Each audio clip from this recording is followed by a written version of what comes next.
राजा अपनी मर्जी से किसी को भी हटा देगा। प्रधानमंत्री मुख्यमंत्री के गद्दी छोड़ने वाले बिल पर पहली बार बोले राहुल गांधी। गृह मंत्री अमित शाह ने संसद में बिल पेश किया है जिसमें प्रावधान है कि अगर पीएम या सीएम या कोई भी मंत्री 30 दिन तक अगर जेल में रहता है तो उसे पद से हटा दिया जाएगा।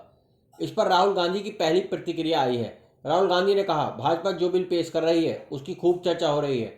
हम मध्य युगीन काल में वापस जा रहे हैं जब राजा अपनी मर्जी से किसी को भी हटा सकता था। चुना गया व्यक्ति क्या होता है इसके कोई मायने नहीं है।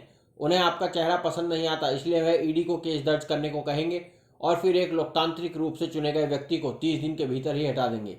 राहुल गांधी ने पूर्व उपराष्ट्रपति के गायब होने पर भी तंज कसा। कहा, यह भी ना भूलें कि हम एक नया उपराष्ट्रपति क्यों चुन रहे हैं। कल ही हमें किसी बात से कह रहा था, हमें कहा हमें नहीं पता कि पुराना उपराष्ट्रपति कहाँ चला गया, वह कहाँ चला गया और वह बोल भी नहीं पा रहा।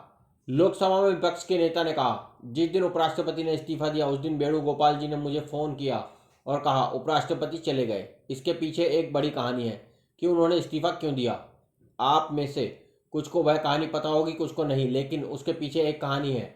और फिर यह भी कहानी है कि वे क्यों छिपे हुए हैं। भारत के उपराष्ट्रपति ऐसी स्थिति में क्यों है कि वह एक शब्द भी नहीं बोल सकते। जो शख्स राज्यसभा में गरजता था वह अचानक पूरी तरह से चुप कैसे हो गया। यही वह दौर है जिसमें हम जी रहे हैं। विपक्षी दल इस बिल के खिलाफ है। उनका कहना है कि कस्टडी और कन्विक्शन में फर्क मिटाकर सरकार असहमति को कुचलना चाहती है। कांग्रेस सांसद अभिषेक मनु सिंघवी ने कहा, अगर आप विपक्षी सरकारों को गिराना चाहते हैं तो एजेंसियों का दुरुपयोग करिए और 31 दिन बाद उनका सीएम अपने आप बाहर। यही तो शॉर्टकट है।